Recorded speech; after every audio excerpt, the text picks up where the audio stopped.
Welcome to the Affirm Life Daily podcast.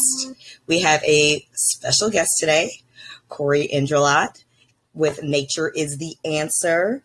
This is going to be exciting because he is super knowledgeable, super educated in so many areas and so many facets related to natural law. So I'm going to really kind of ask him some broad-based questions and then let him dive deep and kind of go in the direction that he wants to go so he can educate all of us on, so many different, like I said, so many different facets of natural law and how nature really is the answer to our problems that we're currently having. So my first question is why nature is the answer. Tell us, Cory. Well, nature is the answer. Well, interesting how you asked that as a form of a question, isn't it? Right. I think it answers it within itself, right? I'm saying nature is the self-evident natural reality that is all around us, right? And you can equate nature to that which is consisting of nature, like natural law, a subject that you and I often speak much about. Laws are ingrained within nature for everything that occurs in this universe. So what does that mean? That means we apply knowledge toward nature and we learn from nature to know what to do. So therefore, that's what I mean when I say it's an answer. It's something that we learn from and then we apply into our lives. So we really look up to it as like a mentor, a guide, a physician. I say nature is the greatest physician of all because it really consists of every physician. And on Earth, there's a reason why different medicines exist. There's a reason why different people and different cultures exist. It's all part of nature. Nature isn't secluded to one or another. It encompasses everything. And that's why there's still laws that are being figured out. There's still laws that are being discovered and understood over time. And that's why I think you and I, have a deep, gratification and understanding and trying to find out what is this thing called natural law, more specifically natural moral law, and how are our actions resulting in the world today? How is it manifesting in the world today? Are we creating our reality through our minds and what we think and how we act?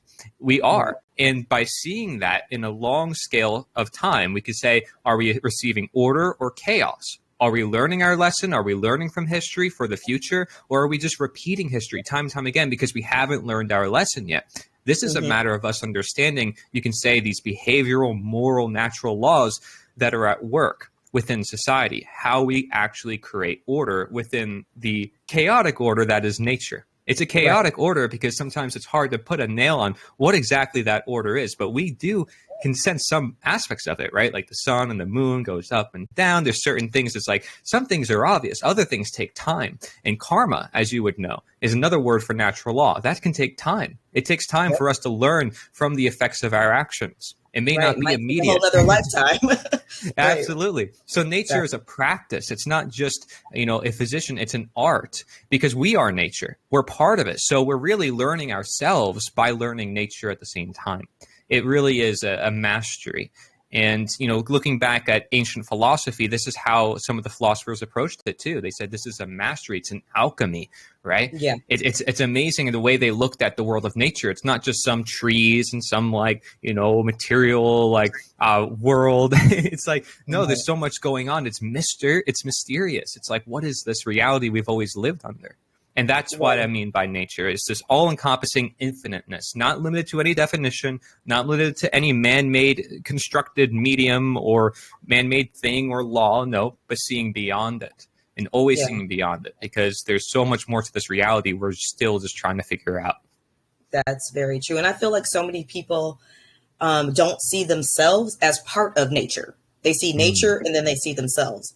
And that just drives a huge disconnect when you are seeing yourself as something separate from nature. Yes. And, it's interesting because the man-made things that we create can give that illusion of like, oh, well, we're separate from nature because now we have technology and we have these things, but they're still within the same reality. And they give us the illusion of like, well, we're indoors, we say, it's like there's the outdoors, but there really isn't any such thing as indoors or outdoors because they're still in the same reality. We say these terms only because we built these buildings, but all it takes is one storm for it to go away. And it's like, yep, this is what's here all this time. And so that's what we figure out over time. It's like, there's these laws that underpin everything that we create, especially our man-made laws, right? It's like, there's these natural laws that underpin the man-made laws, and therefore the man-made laws depend on the natural laws. They would not exist without the natural laws, right? So the natural laws are like the foundation. If you don't understand the foundation, well, then what's going to happen? The whole building collapses. It's just exactly. And how do you relate that to morality directly? When it comes to natural law, I like to explicitly say a natural moral law to emphasize morality, right? When we're talking about the effects of our behavior, I say that we learn through time. This goes for anything in the world. So, it can be a physical law as well. I think when we're talking about behavior, we're talking about the mind and why people act. We're talking about psychology. So it tends to get into the realm of something where people, may not want to understand it or easily understand it as a physical law, because physical laws are very obvious in front of our faces. Much like how I talk about like chattel slavery and I talk about like ball and chain slavery, that's very obvious. Like you can see someone's a slave, but it's much harder to understand mental slavery or covert slavery, the slavery that like you can't really see because it goes on within many individuals perhaps nowadays, or maybe even within yourself and you don't see it in yourself. So there's that psychological component, and that I think is what really hits it on the nail when it comes to morality. We're looking at the psyche and how it operates and why people do what they do. And a lot of people may operate out of ego or insecurity or abandonment and self-loathing and all these things, dishonesty. And if you live in a world of other people, exhibiting some of these traits, they're going to maybe raise you into that environment, and you're going to think that's natural. You're going to think that's normal and necessary. But yep. Nature will challenge you over time with the effects of your actions. Right. And so you got to keep that ego in check. You got to make sure you watch yourself. And then you're like, oh, darn it, I thought I was all high and mighty, but I'm not. You know what I mean? So this is what I mean by morality. It's a bigger picture worldview than just, how do we like define it explicitly and really get clear on what exact philosophy. No, it's a study that takes many, many years, and there's many different translations that will always change through time. Our learning is always evolving.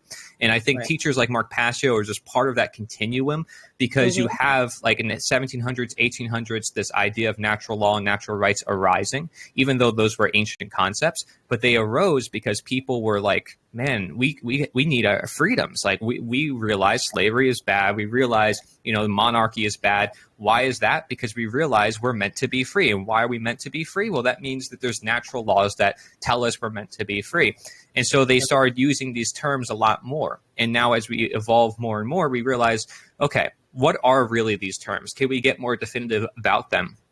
Because if we really want freedom and we feel like we're getting closer to freedom, but we're still not there yet, then clearly there's still more learning to take place about what the nature of freedom is. And, I would really consider freedom. If anybody says freedom's a natural condition, they would say it's a natural law, and it's therefore something to understand. And many people want freedom. I'd say for thousands of years, people have wanted freedom. It's just a matter of them understanding the laws that are in place to allow them to engage with that freedom. And they create laws trying. Responsibility that comes with it, because it comes with a lot of responsibility. Right. It's like these laws, they depend on your reason, your conscience, you making sure you learn from them, because these laws are just there, right? They're there at our disposal. And some of this knowledge, of course, as you know, might be kept hidden away from people, where they don't know how these laws operate, how the psyche works, and how people are manipulated into doing certain things. And so, again, they get manipulated because in part they're ignorant. They don't know what's happening. They're unable to learn from reality and how reality has shifted from one generation to the next. So all of this, I see natural law as like probably one of the most evolving concepts that will lead humankind to its destiny, because it's such an umbrella term for what a lot of people have used in history, really to demonstrate as to say, this is intended. This is what our reality is supposed to be. And some people have got it wrong. Some people have said, well, let's use natural law for man's law. Some people have said, the Nazis said, it's natural law for, these group of people to be segregated. And many people have used it throughout history for all sorts of means. But I think people are starting to get clear, okay, what does natural law actually mean? Right. When people are using it. And there's always going to be bad actors in philosophy. There's always going to be, different ways to interpret things. But the Right. point is that you're going to have some of these ideas that are so relevant and so core and essential to society that they're going to keep appearing again and again. Just as you see, there's going to be new governments that keep arising. They're going to keep failing, but there's always going to be that foundational aspect like voluntarism or natural law and, permaculture, that some of the things that you just can't get rid of because they're so essential and natural to society. That's what I mean, again, by nature is the answer. And that's what I mean by morality. It's something that you learn. What is right versus wrong? Well, you learn that by time. You can't really say it's fixated because once you get stuck, it's like, oh, shoot, I was wrong. And then you end up having to make a new definition. And you find out all these gray areas. And that's because it all requires knowledge and understanding and evolving. So it's not that we can't define it at all. It's that our definition is evolving and that we should try to get principles and try to be clear on what we're trying to do in this life. But we just can't get stuck and say we've got it all figured out. We know it all. And therefore, everyone else is wrong. We have to be able to have an open mind, but be cynical enough to say, this is the path we should take, right? Otherwise, what are we doing? We're just doing what feels right. We can't go based on feeling. We have to work with what we know. Discernment is huge. And I feel like that's so lacking in society now, just discernment. So people do get easily led astray, easily led off track.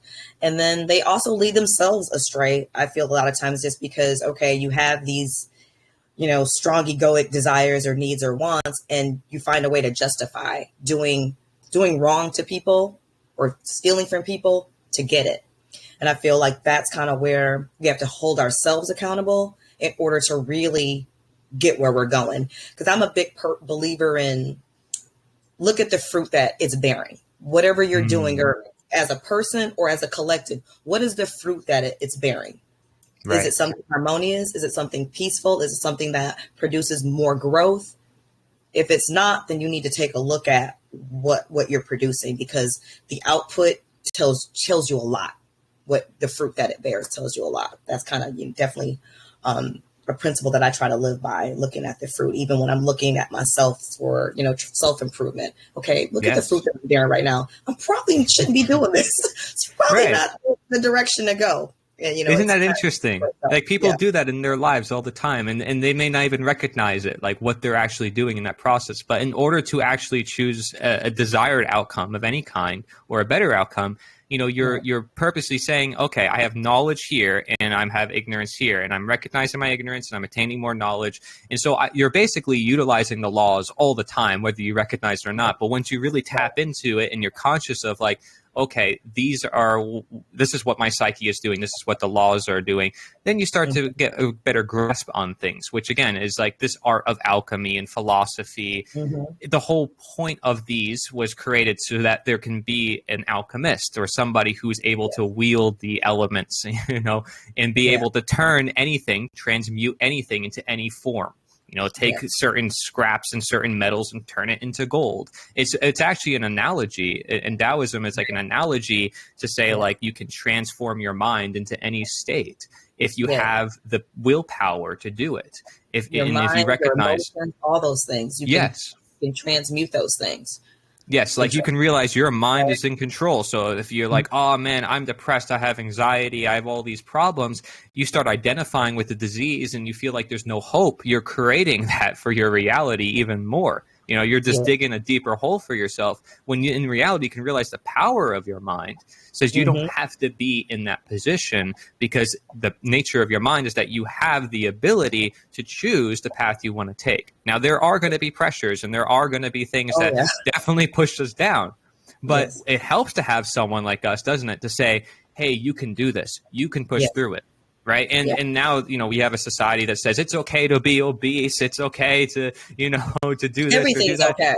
Just self-destruct. That's cool. That's cool now. Yeah, it's totally fine if you poison yourself. But no, it's like, but we're not saying that. We're saying there's a line, there's a boundary. that means there's a principle that we have to follow. And because we live our lives by principles, we know what we should do and what we should not do. And that fears some people who say, well, you're too strict, or, you want things your way. No, it's like we're applying knowledge to the scenario, and we're open-minded, but we want to be able to go in a path that we know is not going to lead us astray.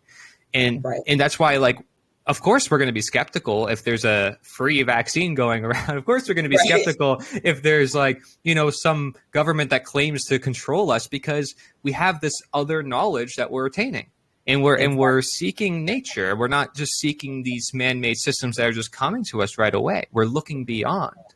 Right. Yeah, absolutely. Because if you truly, whether you're religious or not, I mean, I'm personally not spiritual, but not religious. But if you believe in God being all, it's kind of inherent that the solutions to your problems are going to be found in nature. You're not going to need to create a synthetic drug because it's been provided for in nature, whatever you need for healing.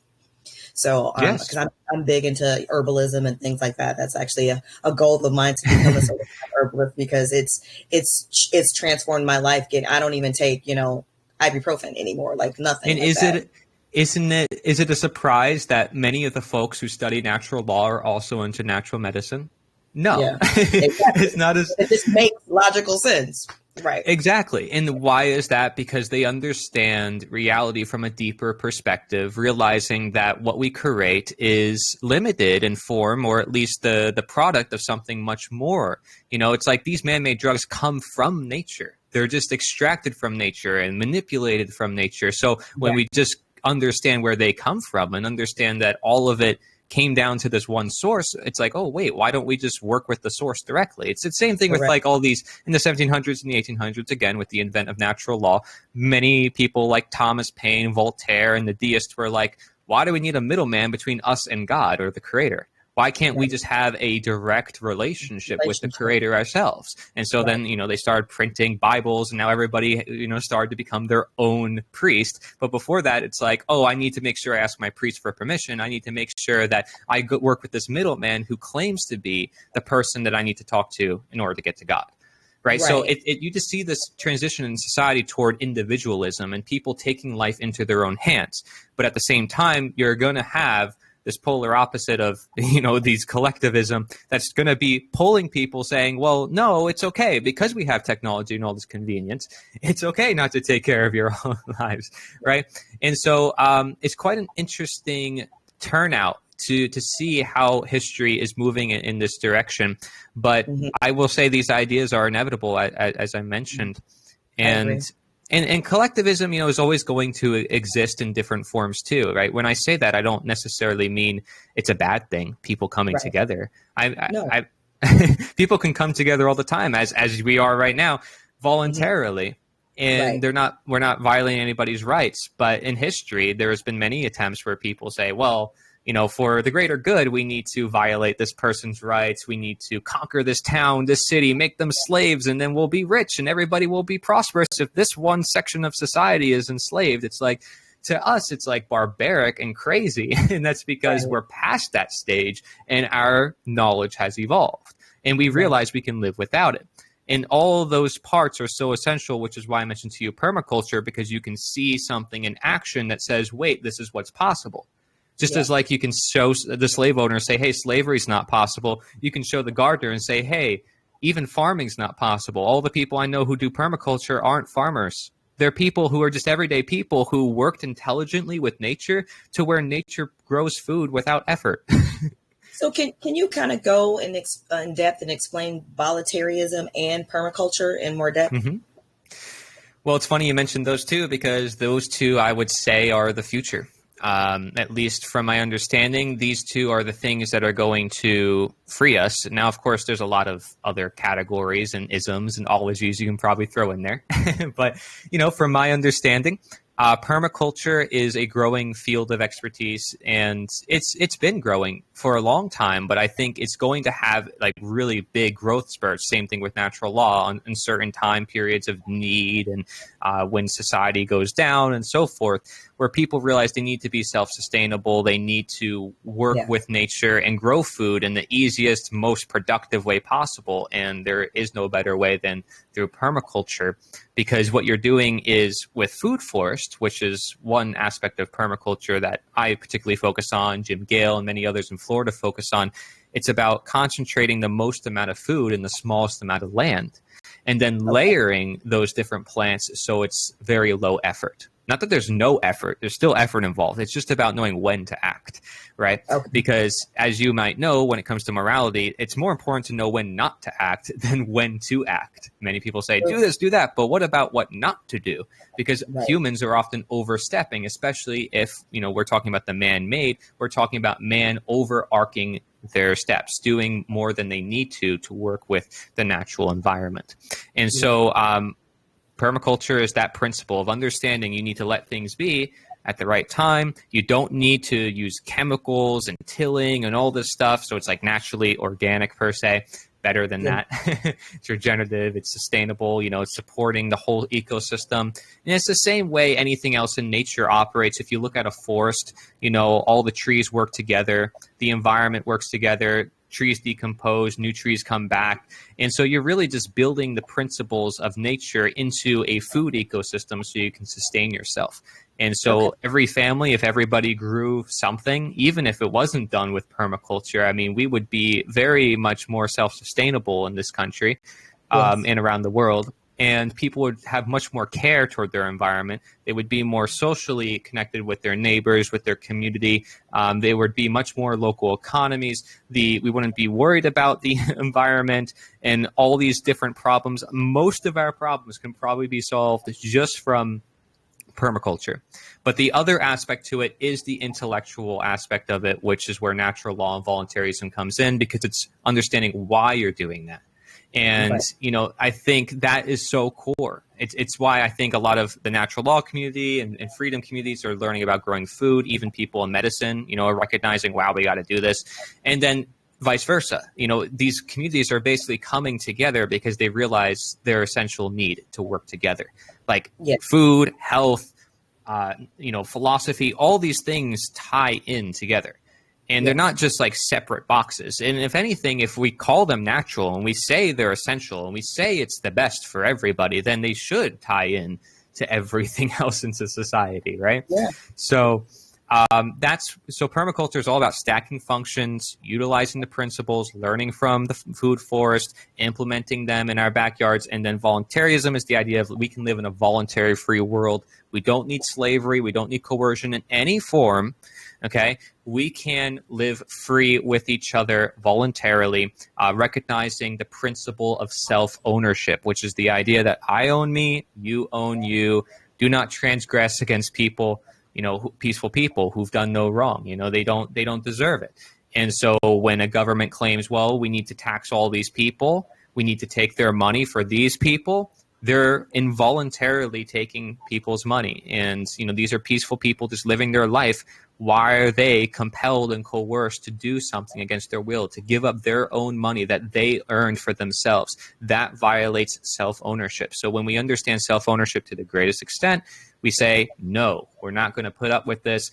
We're going to live in a voluntary world. We're going to show by example, and permaculture is one of those ways we can show by example. We don't need to be dependent on you for the food supply. We can grow our own food. It's just one example of, I would say, the practice of voluntarism and action, and saying, hey, we don't need to be dependent even on corporations if we understand that we can educate ourselves and empower ourselves. So, and I'm not against people coming together, corporations and organizations voluntarily choosing what to do what they want.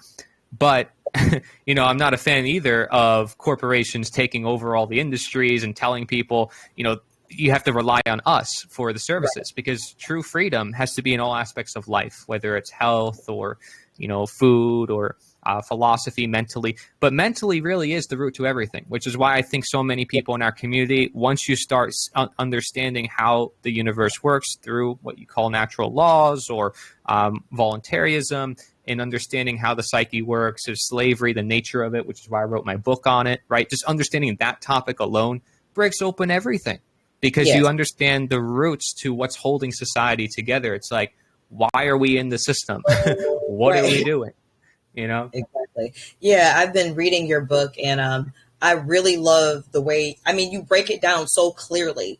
It's like if someone reads that and they're not familiar with natural law at all, you will completely understand it by the time you're done, because you break down each term and each concept so clearly. So it's really helpful because, I mean, there's still, and I see it more, which is hope, gives me hope, like more and more, thinking when I'm going on social media and stuff like that, where people are wanting to not feel so divided. They're like, I don't care what political party you are. I don't care what race you are. I don't care what age you are. I don't care what generation you are. We got to get together. I see that more and more each Everywhere. day. Yes. It gives me so much hope that people are seeing that this has been a strategy, divide and conquer. It's been a strategy for them to keep us in this state of slavery. Yep. And now people just don't know where to go to get out of that, right? So now it's like, is there a new politician? Is there a new law we can like support?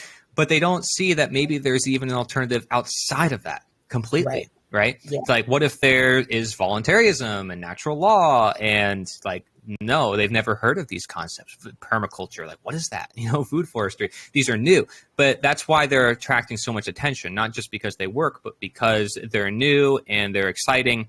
And it's like when you go to people who've done it, you know, people who know about natural law, it's like they're living people. They got great spirit and passion. And then when I meet people who do permaculture or food forests, I don't know if there's background noise. Let me know if there is. But if there's food, it's not okay. It's light. And people who do food forests and stuff, yeah, they're doing actually some stuff right now with the lawn and stuff like that.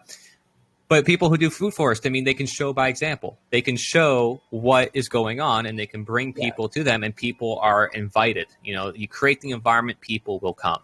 And that's why I think we have to integrate these ideas together, which is why I shared with you, you know, a community center. That's what I'm trying to create in my area. A place where people can come and see and learn about all these ideas. Now, you know, I've met people, just for some side note, I've met people, you know, from all different groups. I've networked with everyone from commissioners to people in government, because I want to be for everybody's friends, right? I don't want to necessarily take their money. I'm very honest with them about that, because that's like dirty money for me. But I do want their support as a human being, right? As somebody who I still care for you. You know a lot of people. You have a lot of connections. A lot of these politicians do. You know, and hopefully they're not lying to me or being dishonest just for a vote, because I'm not going to do that. But, you know, as a human being, they do have resources. They do have people that they know, because that is all of society looks up to them and puts them in that position. Same way an entrepreneur or an influencer would be. So I connect with everybody I can connect with. Some people are focused all on money. Some people have certain structures that they want to do. And I'm like looking at it, I'm open-minded, but to me, it's very important that we talk about philosophy. Yeah, a lot of people want to grow food, and I'm all for that. And I want to create a space where we can, you know, show people how to grow food and all that. But it has to also include, you know, voluntarism, all these different ideas, because they've never been introduced. And I just want people to know about them. Not that I'm saying this is the only way and that everybody should follow me, right? But it's more so, I just want it to be there for people, because it just isn't even there to begin with, right? So I would welcome everybody's ideas. I just don't know if everybody is okay with that, because, you know, some of those ideas might be extreme, you know? So I've had to, you know, sort through different people and see, because not everybody's necessarily open to every idea as much as I am. Like, I can talk about anything with anybody, because I know my own mind. I'm not fearful. I'm not insecure. I can talk with anyone about anything. You know what I mean? But somebody who's insecure is like, I gotta be right. It's like, they got this huge ego. No, it's like, I don't need to do business with that person.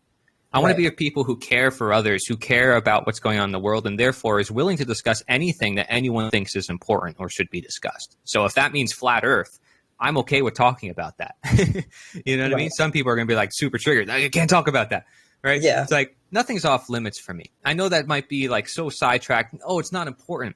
But no, it is important to some people, and for a reason. I like to know, why is it important to people? So people out there might be listening right now. They might care about healthcare. They might care about protection and protecting the borders, whatever it is. I care that you care about these things. I want to get deeper and to understand why you care about those things and how you're going to go about with your care of those things. I'm not going to shut you out and say, oh, you don't know anything and I totally disagree with you and, you know, you're getting political. Not necessarily, right? I want to open the doors. And so that's what I want to do with this community project. I just want to make that intent very clear. Got you. So can you tell me more about the community project, or just because I'm trying to really kind of give people more of a model, like how do we move forward, all of us? Like you're doing something, I have my podcast, but a lot of people, I feel like they do want to help. They do want to be a part of moving society forward, humanity forward, but they just don't know really what to do. That's a really good question, actually, because I think people should just do what comes best to them in their own environment, and they have to really tune in for them with themselves to figure that out for themselves. Because I just started producing content on my own before I got involved with like Mark Passio and his community, which was like the first community I connected with. And now, I'm in a bunch of more communities now that I've connected here and there and gone around. But I was just producing poetry and writing and speaking, and I didn't care if everybody watched it necessarily. I was getting better with my production because I was practicing and I wanted to make good content, but I wasn't beating myself on the head saying, oh, I'm never going to be able to do it and I don't know enough. And I see a lot of that when it comes to action. People are very speculative, and it makes them hold back on what they can already do and what they already know, which can be already a lot more than the average person. So they already have something to work with. Now, it's not to say you shouldn't take more time to study, but there's no reason to start putting something out already and being honest about what you don't know. There's plenty of things I don't know that I'm honest to, such as permaculture. I don't know much about permaculture. I want to start a permaculture project, but I'm not claiming to be the expert at it. My friends are, and they're going to help me design the land. I'm going to learn in the process while I do it. And I don't think that's an issue. I think, if anything, that's good, because then I can document it, I can show it, and I'm very honest about that, right? So you were asking, the first question was, about the project. So let's tone in on that one first. If somebody's trying to start up a land project in the area, I would highly recommend it. But the first thing to do is start events. Find a local business that is very like-minded, that would allow you to do events at their business. It would give them free advertising. It gives you free advertising. And it basically is a way for you to connect the community. And now I'm doing events every fourth Friday in Tarpon Springs. How did you grow your audience? How did you get people to come to the events? What did you do to advertise for them? And I've noticed, some people struggle with this part too. So I made a video talking about how I network. And I must admit, I'm in a rather active place. Tampa is the fastest growing city in America. But I think you can do this anywhere, because when I was in Pennsylvania in the mountains, I still connected with amazing people just from outreach. So just from outreach, you don't have to do events right away, but just from outreach, you can meet people, and then those events will come along the way. But one way or another, you want to get events up and going, and then that will spring up even more people. And now it's we have people who come to our events, and literally every single event we do, we get a new speaker who walks in that door. So it's not even I'm looking for speakers. The speakers kind of come to me. And that's because they're coming to the event because they're already on the same page, or they want to speak more about certain things, and they have different ideas to share with the community. So I've already gathered, a good couple hundred people just over the past couple months, I would say, in my network. But then there's a bunch more, thousands in the whole state of Florida. And some of it's organized, some of it's not. I wish it was a bit more organized so we can, take more action and start more projects like what I'm trying to do everywhere. And it would also make it easier on me, because I'm going through a lot of struggles in a lot of meetings trying to figure out things, like I mentioned, dealing with people who are money hungry or focused on select models or whatever, and me trying to figure it all out. But, and, not to mention I'm young and I'm new to a lot of this. And so it's it's either my age is used as an attack, a lot of my life, or is used as oh my gosh, you're so wise for your age. It's I'm just done with people judging me for my age. You know what I mean? I want to look at the information. I want to do what's good for humanity. And I care about the actions. A lot of people can talk a lot, and I want to get things done. So, I just keep networking, and I encourage people to use my video on networking. Over 20 different strategies. We are change chapters, make Americans free again. Even go to Republican clubs, just share your material there. Be open-minded. Those who are actually open-minded will listen to you, and then they'll come to your events. You don't have to push anything on them. You just share your stuff. You just be there for them. If you care about them and they care about freedom and you care about freedom, then what is there to stop you guys from getting together other than their own mind? And if they're not ready then, they might be ready later. At least provide them with the information. Yeah. Yep. Absolutely. And planting seeds, isn't that gardening? Isn't that permaculture? So, it's the same principle, right? You put in the right plant at the right time in the right environment and everything works together. You do this with events. You do this with everything else. I think it's pretty much a universal doctrine if you ask me. But, and again, this ties into this concept, natural law, very well. So you can go to all sorts of different groups, and I encourage people to do that. And when it comes to content creation, by the way, so everything will kind of manifest on its own. If you start doing events, you start meeting people, they start sharing their ideas. I wouldn't have started this land project if I didn't visit Jim Gale's Food Forest Abundance, St. Cloud location, and then met all these people who say, yeah, we want to prepare and we want to grow food and we love that. I wouldn't have been like, okay, maybe we should start that if I didn't have all these experiences. Now, I was probably destined to do that because my name is Nature is the Answer. But still, you get the point. A lot of it came together spontaneously because I simply opened the door. And I think, that's another hard concept to grasp sometimes in business because people want things very strictly planned. Like it needs to be like written out in detail. But in reality, this community is also very open-minded and awesome. So like if you just open the door and provide opportunities, people will step up to the plate and be like, I want to help. I want to volunteer. I want to donate this plant. Almost all the food forest tours I go to, people are like, yeah, this plant was donated to me. It's like, yeah, because everybody's just super generous. They want to see this happen. Now, one day it'll be mainstream. That won't be the case, maybe as much. But people right now are in dire need for this type of thing, whether it's voluntarism, a new way to look at the political realm, or permaculture, a new way to look at growing food. And so when it comes to content creation, people should watch my video on different tips for content creation. I go over a bunch of resources as well. And, I have everything on theliberator.us, which is my main website. So theliberator.us, you'll see a learn page and an action page. And I encourage people to start producing content. Produce, like I said, what your heart says you should do and follow through with it spontaneously. I'm very much into the spontaneous rhythm of things. Let things flow. We overplan, we overcomplexify, and I think that can get in our own way. You know what I mean? When we can start producing content. Exactly. And start coming up with the reasons why we can't accomplish what we're trying to accomplish. Exactly. And that's it. My philosophy is like, just do it. Someone tells me to do something, I do it. I write it down, I schedule it. I don't have to worry about it. It's off my mind too. And I just do it on that time. It's over. Right. And then things that are really important to you are going to appear again and again in your life. And you're going to need to address them because it's becoming so apparent. So it's like, why worry? You don't have to worry so much. Yeah, no, I agree. I mean, I definitely feel like too, the universe can be so supportive if you allow it to be. Like there's so many just people that I've met and experiences that I've had, so many synchronicities, just supporting what I'm doing, supporting my energy, supporting my efforts, supporting my vibration. And it's like, you just have to be open to that. And like you said, go with the flow. Like, okay, if the universe support me like this, let me not be scared. Let me not be intimidated. Let me go with this flow. Let me go with this energy and see where it takes me. So yeah, no, I agree with you so much. Let me ask the audience, does anyone have any comments, questions, anything you want him to go into further depth about? I do. Peace, Cory.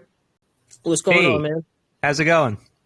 Everything's cool. I'm Soul Expression. I was actually Cynthia's last guest. Yes, so this is pretty cool. Phenomenal. He's a meditation coach. Awesome. Yeah, I saw that. That was among cool. a whole lot of things. Yes. My question, and by the way, you might hear my daughter in the background, but just, forgive me. She's so beautiful. I want to hear her all the time. Thank you. Yes. In relation to the nexus of voluntarism, right, and the religion of money, right? How Mark Passio will call it a religion, which it really is. It's the original religion, basically. Yes. My base. I'm writing a book right now, right, on the topic of your inherent infinite value and where that meets up with all of these belief systems and The main one being, money and the worship of it, right? And I obviously am not stupid. I have nothing against the collection and use of money in today's world, but I do see it as a completely unnecessary tool that never has to be used, and if it is used, can be used for very short amounts of time and then put down when it's not needed anymore, because there's no real such thing as monetary value of anything, right? Not minerals, not paper. There's no real such thing as monetary value. There's nothing monetary in the natural world, right? Sorry, I'm going off on a tangent. I just want to explain my question. Yeah, no, yeah. Right. Our work is the value. Our connection is the value. So anyway, my question, or if you could expand on your understanding of where we as a human family can, slowly, maybe in small communities at first, start to utilize things like permaculture and voluntarism and other aligned concepts to combat our reflex towards this, super ancient yet, I would argue, completely unnecessary religion called money. Yeah. And bear in mind, religions are binding on people, right? So they get people stuck and they feel like there's no escape. And so people make justifications for the things that they are stuck on. Again, much like mental slavery. I'm a slave. I'm meant to be a slave. There's no other possible condition. It must be this way.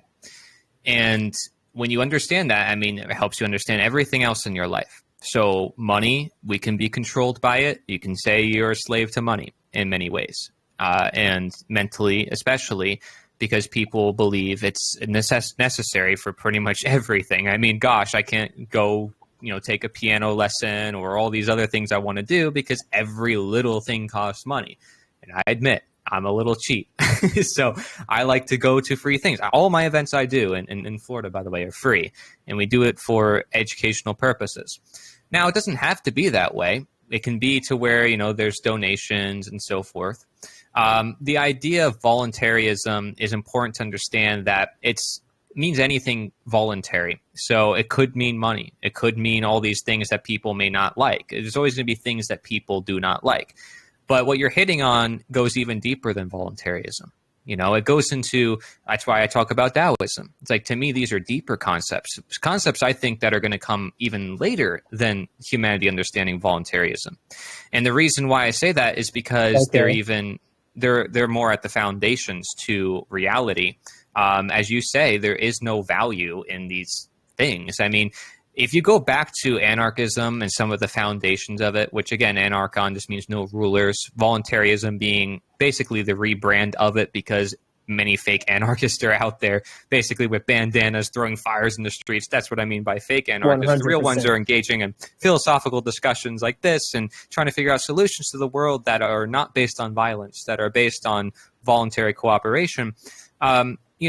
You have people like Pierre Proudhon who talk about what is property, and you have this big contention in the late 1800s after the abolitionists who I study, who talk about these problems with capitalism and money and the exploitation of workers, and that's what led to the rise of socialism and communism. And a lot of them suppressed anarchists like Mikhail Bakunin, like Karl Marx would basically kick them to the curb.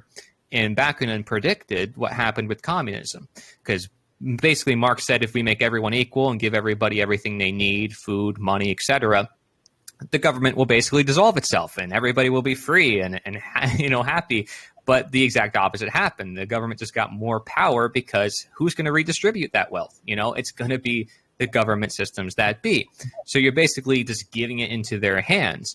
And so Bakunin basically predicted the rise of communism. He warned Marx. He says, hey, this is not the way to do things. If you actually want to get rid of the state and all these problems, you have to not give it power. You can't just steal things from others to give it to others. It's not going to work that way. And he understood those foundations that Marx didn't. And you can look this up to Affirm. I just think it kind of goes along what you're saying, because these guys understood life to a deeper essence. They weren't fighting for money. Some of these guys were willing to go to jail to fight for their beliefs, and they were willing to compromise their whole living. William Lloyd Garrison, an abolitionist, went to jail several times. I mean, the dude lost all his living. Most of the people who took sacrifices in history, whether it was Buddha or Jesus or any historical figure, didn't have much. Socrates, he was a bum on the streets, but yet he's known as the greatest philosopher of all time, of the Western philosophy. I mean, why is that? It's because they were willing to give a sacrifice and not put their value in material things, but in something beyond that. So I would argue, and this is for any man-made thing, because money is just one of them. Unfortunately, people put a lot more value in money than anything else, but to me, it's kind of, they're all just man-made things. You need to be able to see beyond the thing. I talk about this concept in my videos, but like, I'm on a camera, I'm on a computer. I'm able to see that this is reality beyond that. And so you can use technology, money, whatever it is that people are going to have concerns about, but you need to be conscious of what it's doing to you. You need to be able to see the reality behind it. So that way you're not trapped in it. And so that's my advice when it comes to money. Maybe it's a little bit like not, oh, I'm anti this or pro that. It's kind of in the middle, but that's where I am, because I'm recognizing for any man-made or material thing, there's this natural intelligence, this natural law beyond it that governs it, that creates it, if anything. So it therefore is dependent on it. So if you stuck in the money world, you're going to have to realize the real world eventually. And if you're stuck in the real world, people are going to say, you got to pay attention to the money world. You don't have to. Right. And so I think it's humans understanding you don't have to have money. Like you said, we can get to a point where we don't have to. And there's people like, what's her name? Kaiser. She's got like a German name, like mine, kind of complicated. But I interviewed her for the summit, and she talks about this idea of money as well. And, I really ask her these questions. But she agrees with me. Let's make everything voluntary. Let's talk about, the coercion that's taking place, and let's focus on that. And let's at the same time promote the idea that humans should, look at the value of ourselves and recognize our inherent value and recognize the value in nature, because it coincides. But, to worry about guns or technology or money, I would argue a lot of these, or even man-made pills, I would love to not see them be used, but they're going to always exist in some different form, even gold and silver, or even bartering with food, like, fruits and vegetables between different communities. So it depends on what you want to call money. That's another thing. Okay. So I just figured to throw that out there. But I think when you mean money, I think you're meaning like just, what people are attaching value to. Yeah. Monetary value. Things. Yeah. Yeah. Yeah. So, and hopefully I answered that just through a multitude of different perspectives, going back in history and then looking at, how people are viewing it now. I have full sympathy for anyone who doesn't, like money, because like I said, I'm struggling with that when I'm talking to people about the project. People are always focused on the money, and I'm like, we're not doing this for that. We're doing this for something more than that.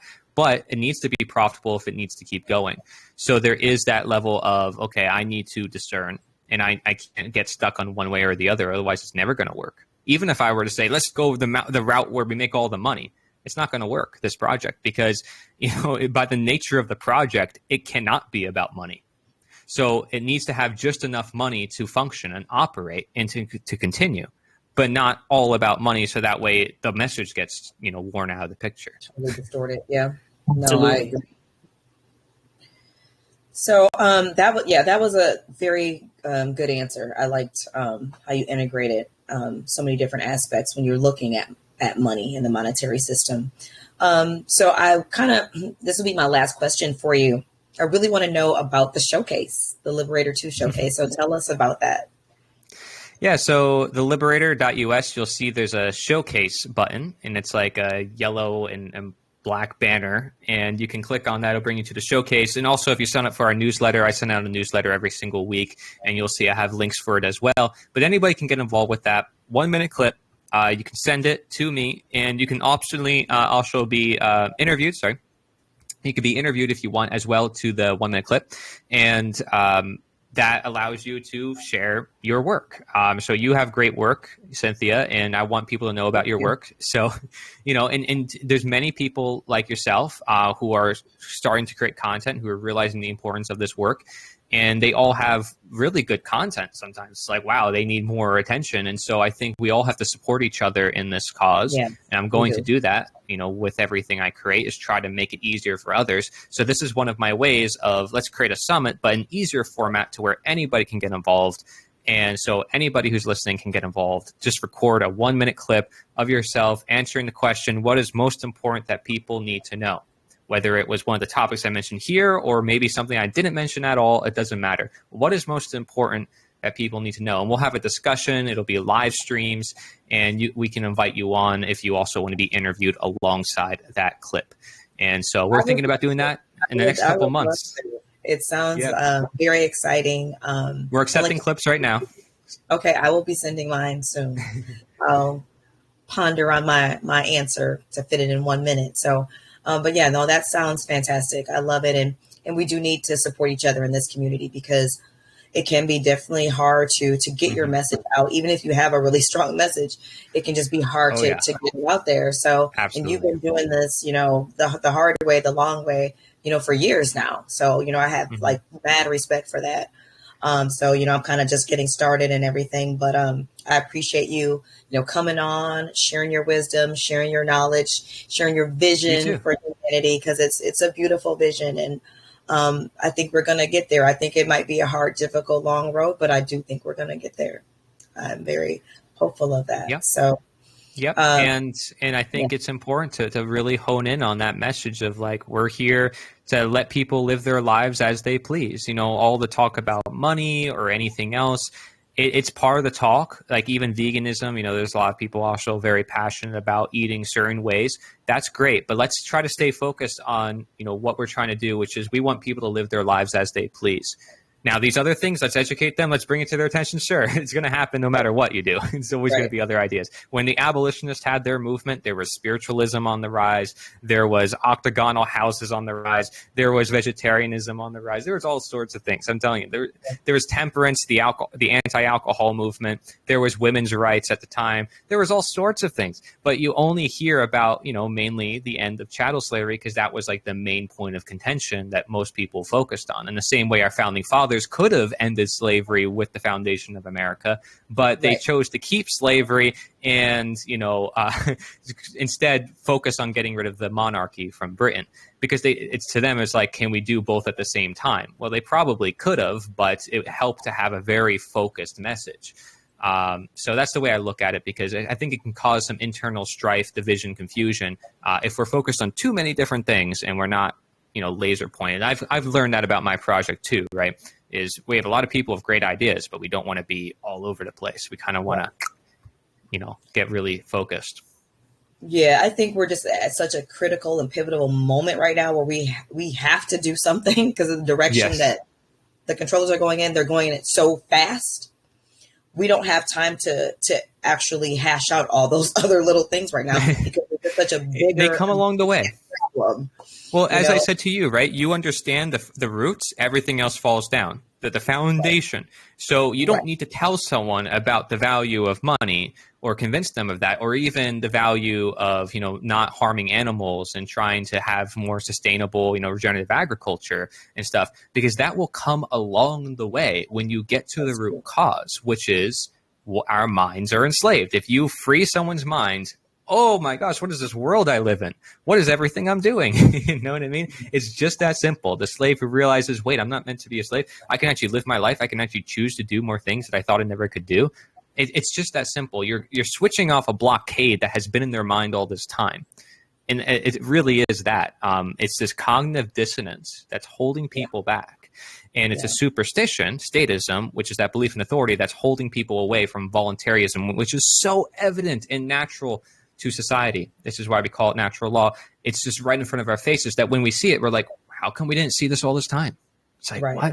It's like, I knew this when I was a kid. Like, it's like some people will say that. It's like, I knew this all this time, but it's like, I thought that wasn't possible. It's like, it's like people will say things like that because they let this world kind of adulterate them into thinking like, oh, I have to limit my possibility and turn off my imagination and think that reality can only be done in a certain way.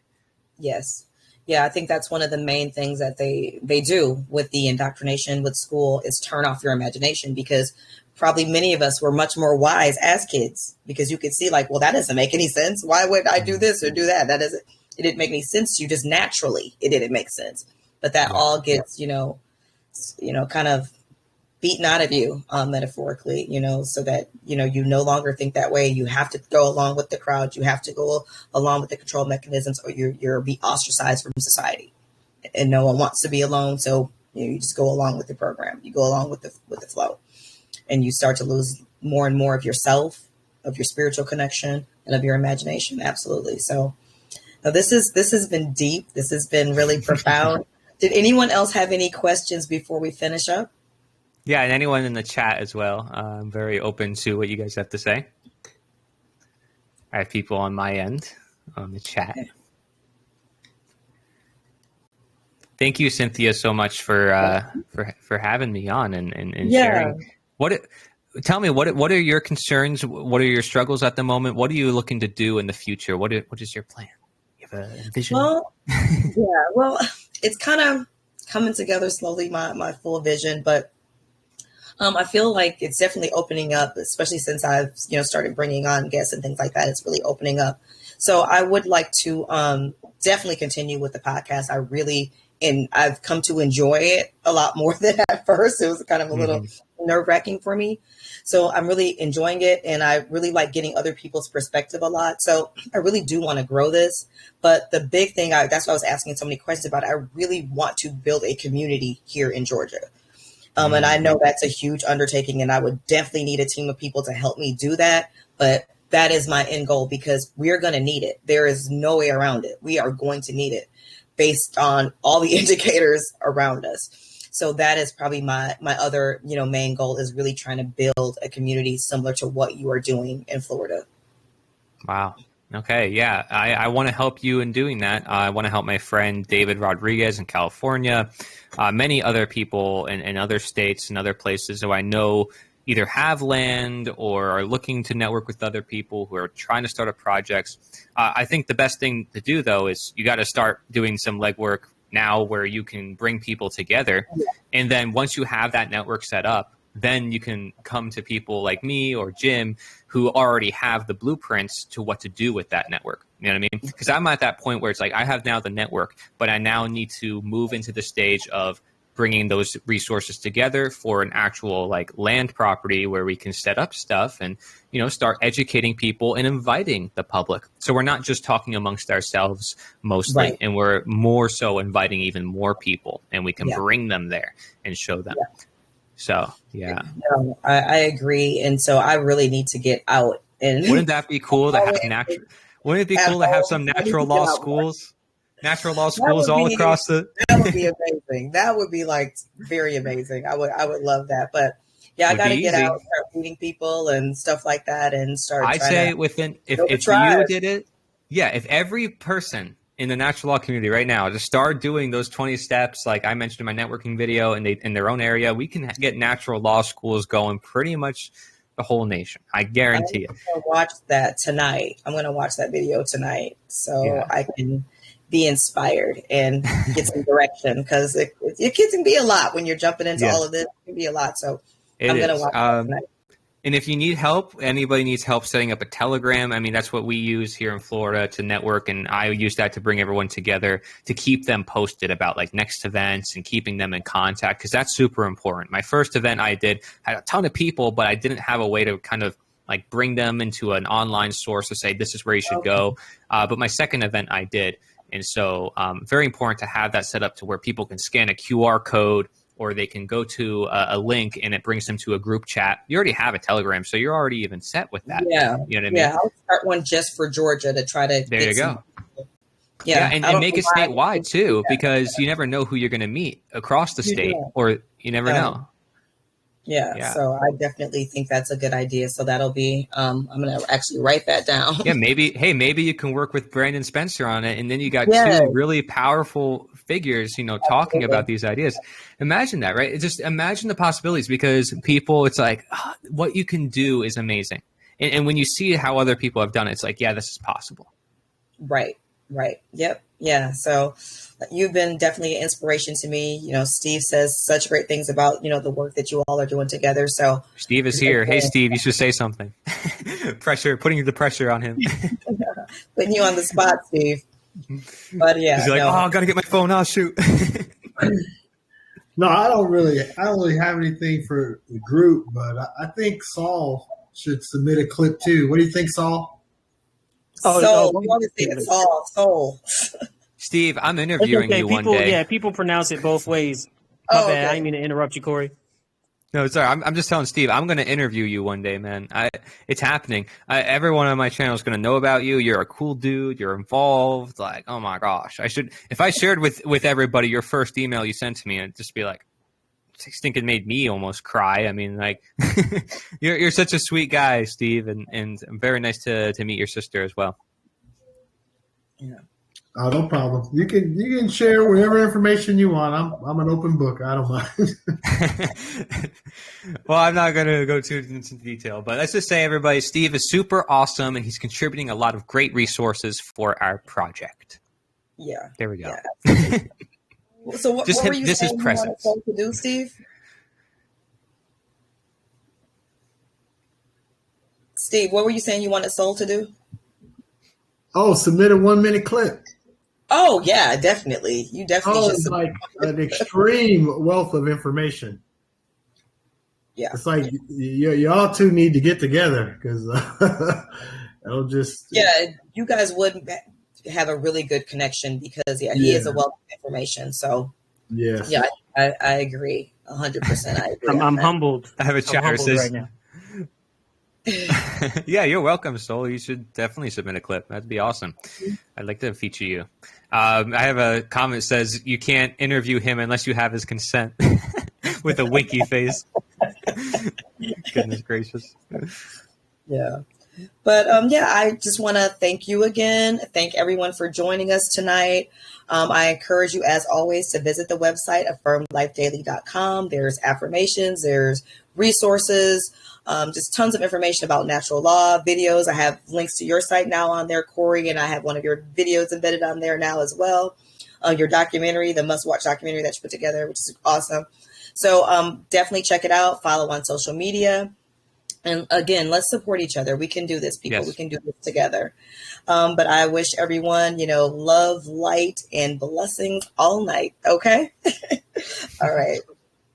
Peace. Thank you.